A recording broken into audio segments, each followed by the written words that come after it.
Hey Reddit, what is the best instance of someone underestimating you? I was at a conference when I was about 24 to 25. As I was waiting near the front of the room, I was approached by a guy I had never met, who said something like, "Son, let me give you some free advice. You want to be successful in this industry, pay attention to the next presenter." I was the next presenter.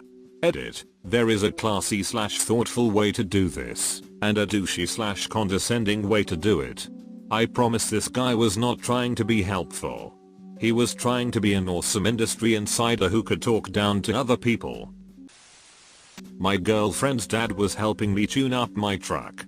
He's a real domineering type of guy and likes to be bossy, so I was just letting him educate me on vehicle maintenance. Towards the end I was sitting in the truck while he plugged the wires back up. He wanted me to turn it over, and nothing.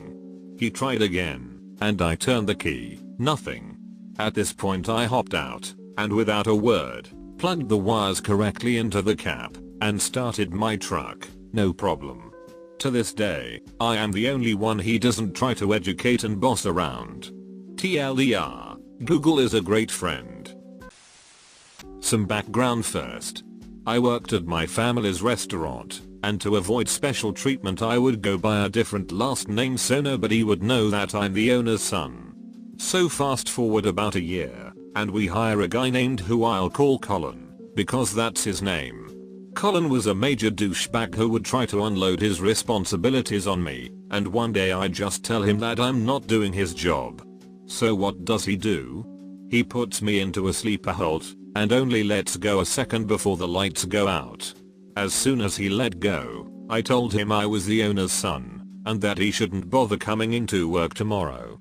He came to work the next day, and we locked him out. He was fired. I was at a new high school. My English teacher gave the class a take-home PS84 practice. I handed it in and got a 1450 out of 1600. She accused me of cheating and lying. Eventually we left it at, well, let's see how he does on the real test. 1510 out of 1600, highest in the school. Duck that sh. Still feels good 25 years later. I did a stay one night at a college thing, and we started playing Guitar Hero, where everyone was strangers. The self-diagnosed GH obsessed guy in the college failed the song and passed the guitar to me, the quiet girl. During the intro he said, "Sorry, it's still on expert." Then I proceed to kill it. Heh. They said it was because I was Asian. I tend to agree. Playing Trivial Pursuit at Christmas with my ex-girlfriend's family, most of them and their partners are teachers, with a couple of college professors thrown in. They looked down on me as I work in a manual labor job. I won, then drank all the Baileys. I got engaged at 17, married 3 weeks after I turned 18. The entire family went apeshit. My father told me I'd be living in a shithole, never leave my little hometown, never make anything of myself, never go to college. My grandmother poked my now husband in the chest, and told us to our faces that our marriage wouldn't last 6 months. I did go to college, got an associate's degree, got out of that hometown, bought a house, got a bachelor's degree while working full-time, sold that house, built a bigger house, and we've been happily married for 13 years now, longer than my parents' marriage lasted. And every single time we celebrate another anniversary, it is the greatest duck you to my entire family inside my head. Never tell a girl they can't do something. I am 65 female and Reddit underestimates me all the time. Apparently if you are my age and female, you only play games like Candy Crush, never Skyrim or Diablo, or Civilization or Portal etc. Also I must not know anything about computers or technology. People are shocked, and I suspect a little suspicious when I address those topics. I hope I've changed 1 or 2 minds about the possibility that old people are not all the same, just as young people aren't all the same. This woman asked me if I was strong enough to put some box on the shelf. So I picked her up so she could put the damn box up there herself. Fixed a pluralization. I was considered the dumb one out of my group of friends at school. I'm the only one who obtained a college education, moved away from our hometown, got a decent job, and didn't get anyone pregnant. Go me. My dad used to tell me all the time not to bother with higher learning, because I would just waste my money by failing everything. Graduated with honors. Dad still tells everyone how much of a loser I am though. Go get a job earning more money than him.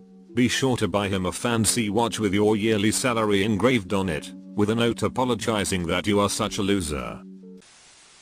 I've had an ex-girlfriend, teacher, employer, and parent tell me my musical career would go nowhere, and that heavy metal is stupid.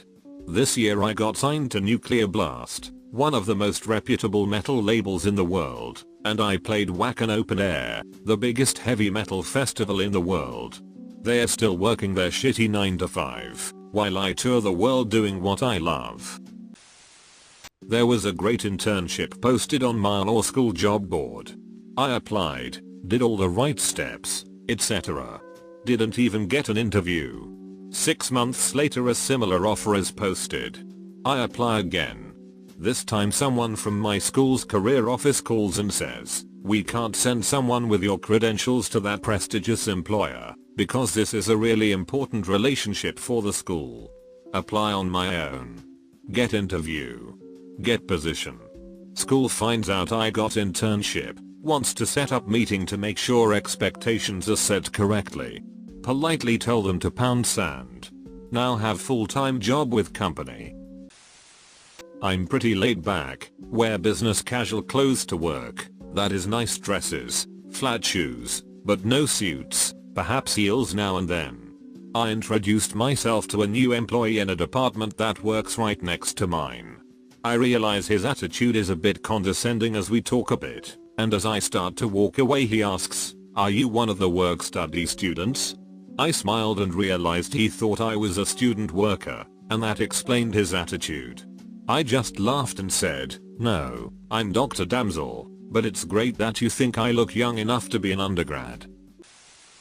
This always makes me smile.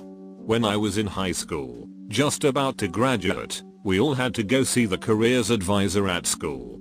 For a little backstory, it's important to know that I am physically disabled, but not mentally impaired in any way.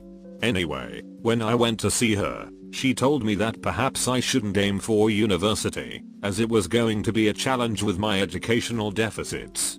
I asked her what she meant, and she said, "Well, your disability of course."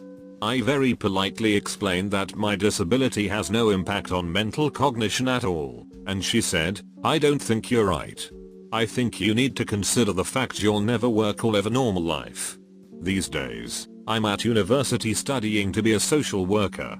Yes, I know it's not something incredibly academic, but I made it to university. Duck that ignorant career advisor. OMG, there was a kid at my high school in a wheelchair who was nonverbal, so I would always baby talk him. Not in a bishy way, but I'd say, "How's Jordan today?" with an upswing in my voice on the Jordan part. Anyway, he ended up getting one of those Stephen Hawking communicator things, and proceeded to blow us out of the water with all of his adult thoughts and astute observations. Made me feel like an idiot when I realized how many times I treated him like he was mentally retarded, just because he didn't speak. I am currently looking for jobs in the craft beer industry in Bay Area. People in the industry never treat me seriously, as I am a 5'6" beardless Asian that only needs to shave once every 2 weeks. According to them, only hip guys with long beard and tattoos can be beer experts, and I obviously look like a 18-year-old high schooler that has absolutely no beer knowledge at all. I've read most of the brewing science textbooks, heck, I even bought college microbiology and chemistry textbooks to read on my spare time to educate myself. Passed tasting and other qualification exams, and doing an internship in a brewery to get experiences just to let the white folks know that hey, Henry Spam right here really knows his stuff. Maybe next time when you hire a sale rep, consider the beardless Asian Henry Spam. I am blonde with blue eyes, 6 feet tall, and live in the US. I speak fluent Japanese and work in the automotive industry. It is strategic to send me to meetings with Japanese executives, and at some point during the meeting, I invariably begin speaking Japanese. Immediately everyone loses their shit. The company my dad works at does a lot of dealings with Japanese manufacturers for parts. Whenever they do, they often request to work with my dad over anyone else in the company. The higher-ups don't understand it, but they've pretty much appointed him their go-to guy for Japanese contracts. The reason? According to my dad, almost everyone above him are wealthy bigwigs from Rochester, New York. They speak loudly, interrupt each other constantly, and are used to getting what they want. Whenever they are dealing with the Japanese, then, they treat them like they're idiots, because they can't keep up, usually because they speak little English, or are working through an interpreter. My dad, meanwhile, was raised in the South, is good at listening, and used to work with both the Japanese and the Scandinavians at his last job. So he treats the Japanese with the utmost respect, including showing proper deference to people with higher rank in their company than his, and understands that a language barrier is hardly any sign of lack of intelligence. He says he can just see it in the eyes of the Japanese businessmen he works with, when listens as they try to explain something for the first time, nods, and replies to them with, "Name-san." Like they are thinking, "Oh god, finally, someone we can deal with." In high school I hated gym. I almost failed and didn't graduate because of it. I was a dancer, a serious ballet student. I was in the studio 5 days a week, and worked out at home 4 days per week. In my junior year, 1989, I had to take the stupid presidential fitness exam. Fine. I did the stupid thing. The PE teacher said if I could at least not come in last, she would pass me. I wasn't a great runner, I knew that. However, I came in above almost every single student in my class for leg presses, aerobic tests, sit-ups, and overall fitness. 2 guys beat me, and I was the top female. The coach insisted I cheated. I had to do the test over. The very next day after school, it was just us. I beat all my own scores out of sheer rage. When it was over, I tried to again explain that just because I saw no merit in dodgeball, didn't mean I wasn't fit.